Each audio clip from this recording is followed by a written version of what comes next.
భారతీయ జనతా పార్టీని ఆ రకంగా టార్గెట్ నేను కూడా ఎవరు కూడా అనట్లేదు.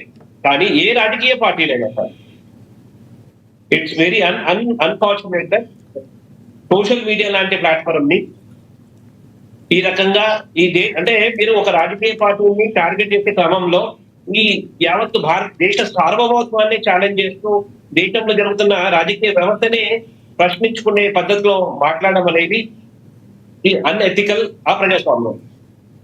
అంటే కాంతి కిరణ్ గారు, ఇప్పుడైతే కాక్రోచ్ జనతా పార్టీ అని రావడంతో రకరకాలుగా అభిప్రాయాలు వాళ్ళు వ్యక్తీకరిస్తున్నారు.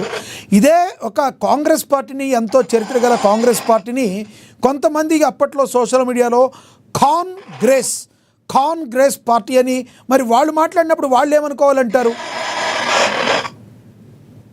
అది వ్యక్తిగతంగా వాళ్ళ విజ్ఞతకు సంబంధించిన విషయం. భారతీయ జనతా పార్టీ నేతృత్వం కానీ భారతీయ జనతా పార్టీ ఏ సందర్భంలో కానీ ఆ రకంగా ఒక రాజకీయ పార్టీని అవమానం చేస్తూ మాట్లాడే సాంప్రదాయం కాదు. కాకపోతే దుర్మార్గం ఏంటంటే మీరు ఏ పార్టీకి సంబంధించిన నేతృత్వం గురించి మాట్లాడుతున్నారో ఆ పార్టీ నేతృత్వం ఈ రోజు ఈ దేశ ప్రధాని ఒక ట్రైటర్, గద్దార్ అనే పదాలు వాడడం అనేది చాలా బాధాకరమైన విషయం. భారతీయ జనతా పార్టీ ఆ రకమైన నేతృత్వాన్ని ఆ నేతృత్వం ఒక మూర్ఖత్వాన్ని కనీసం ఇప్పుడైనా సరే బుద్ధి తెచ్చుకొని ఏ నాయకుడైతే యావత్తు భారతదేశంలో తన ఒక నేతృత్వ సామర్థ్యంతో ఉన్న అటు వెస్ట్ బెంగాల్ కానీ అస్సాం కానీ దేశంలో దాదాపు అన్ని 3/4 రాష్ట్రాలలో అధికారంలో తీసుకొచ్చి నాయకుడు నరేంద్ర మోడీ గారు. ఆయనని కంపేర్ చేస్తూ కొందరు కాంగ్రెస్ పార్టీ సంబంధించిన నాయకులు ఏదైతే దుర్భాష ఆడుతుందో చాలా బాధాకరమైన విషయం. ఒకటి మే 15వ కేసు విచారణ సందర్భంగా సిజే సూర్యకాంత్ ఉన్నారు కదా, ఉపాధి లేని యువతను ఉద్దేశించి కాక్రోచ్ బొద్దింకల్లాగా ఉన్నారంటూ వ్యాఖ్యానించడాన్ని మీడియాలో వార్తలు వచ్చాయి. అయితే ఆ మరుసటి రోజే ఆయన స్పందిస్తూ తన వ్యాఖ్యలను తప్పుగా ప్రచారం చేశారని, యువతను కాకుండా నకిలీ డిగ్రీలతో న్యాయ వృత్తిలో వచ్చేవారిని ఉద్దేశించి అన్నానన్నారు. అసలు ఎందుకు అలా ఆయన వ్యాఖ్యానించారంటారు? మాట్లాడిన కాంటాక్ట్ సందర్భాన్ని మనం అర్థం చేసుకోవాల్సిన విషయం అవసరం ఉంది. ఏ రకంగా అన్నాడంటే చాలా మంది కొందరు యువకులు ఫేక్ డిగ్రీస్ తీసుకొని ఏదైతే చాలా సమాజ గౌరవం కలిగిన ఒక న్యాయ వృత్తి ఉన్నదో ఆ న్యాయ వృత్తిని బాక్ చేస్తున్నారు, దాన్ని అవమానం చేస్తున్నారు, అవహేళన చేసుకుంటారు.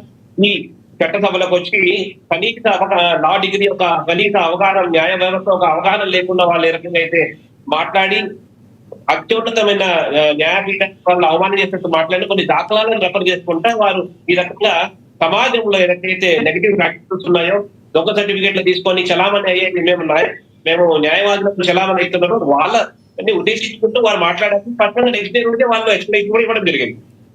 అయితే ఈ నేపథ్యంలో బోస్టన్ యూనివర్సిటీలో చదువుతున్న అభిజిత్ దీప్కే అనే విద్యార్థి ఈ కాక్రోచ్ జనతా పార్టీని స్థాపించాడు. అతనే ప్రారంభించారంటాడా, వాళ్ళ వెనకాల ఎవరన్నా ఉన్నారని మీరు భావిస్తున్నారు? అది ఆయన వెనక ఎవరున్నారో ఏమో నాకు తెలియదు, కానీ ఆయన స్పష్టంగా అడ్వకేట్ సుప్రీంకోర్టు ఈ జడ్జిమెంట్ వచ్చిన జడ్జి అన్న మాట విన్న తర్వాత ఈయన కూడా ఆ పూర్తికి అంటే ఆ దొంగ సర్టిఫికేట్ తీసుకొని ప్రొఫెషనల్ అయ్యిందేమో, అందు గురించే దాన్ని స్పందించుకుంటే వ్యవహరిస్తున్నట్టు అనిపిస్తుంది. రైట్. కాంతి కిరణ్ గారు మళ్ళీ మాట్లాడతారు సార్, అందుబాటులో ఉండండి. మనతోటి కాంగ్రెస్ అధికార ప్రతినిధి డాక్టర్ శివకుమార్ లాల్ గారు ఉన్నారు, ఆయనతో మాట్లాడదాం. శివకుమార్ లాల్ గారు నమస్తే సార్. లక్ష్మణ గారు నమస్కారం. ఏంటి సార్, సెక్యులర్లు, సోషలిస్టులు, డెమోక్రటిక్లు, లేజీలు అనేది పార్టీ నినాదం అంట. ఈ కాక్రోచ్ పార్టీ నినాదం కాక్రోచ్ జనతా పార్టీ. నిరుద్యోగిగా, సోమరిగా, నిత్యం ఆన్లైన్లో ఉండేవారు ఈ పార్టీలో సభ్యులుగా చేరవచ్చునని వాళ్ళు వ్యంగ్యంగా కూడా అన్నారు. ప్రారంభమైన 48 గంటల్లోని ఈ పార్టీకి సంబంధించిన వెబ్సైట్ గీతం కూడా విడుదలైంది. ఎలా చూస్తారు? ఈ కాక్రోచ్ పార్టీ ఏంటి, ఎవరి గురించి ఇది ఉందంటే ఏం చెప్తారు? ముందుగా ఏఎన్ఎన్ న్యూస్ ప్రేక్షకులకు, మీకు ప్యానల్ ఉన్న వారికి నమస్కారం. నమస్తే సార్. అదే కాకుండా ఏదైతే కాక్రోచ్ జనతా పార్టీ అనే ఏదైతే దాంతో సోషల్ మీడియాలో ఎవరైతే ముందుకు వస్తారో వాళ్ళకు కూడా కంగ్రాచులేషన్స్. ఎందుకు ఈ మాట చెప్తున్నా అంటే, ఆల్రెడీ సిజే గారు ఏదైతే మాట్లాడినరో, యువకులు సోమరిపోతులు, లేకపోతే ఎప్పుడు ఫోన్ చూస్తారు, వాళ్ళకి తెలియలేదు అని చెప్పడం ఏదైతే మాట్లాడిండ్రో, ఇమీడియట్ గా మళ్ళీ ఆయననే సవరణ చేసుకొని నేను దానికి అనుకోలేదు, నేను ఏదైతే దొంగ సర్టిఫికెట్లు తీసుకొని ఉండాలని అన్నానంటే, ఆయన ఆల్రెడీ ఒక జడ్జి, ఆయనకు ఆల్రెడీ నాలెడ్జ్ ఉంది, మంచి తెలివిపరుడు. అవసరం అనుకుంటే ఈ దొంగ సర్టిఫికేట్లు తీసుకున్న వాళ్ళు యువకులలో ఎవరైతున్నారో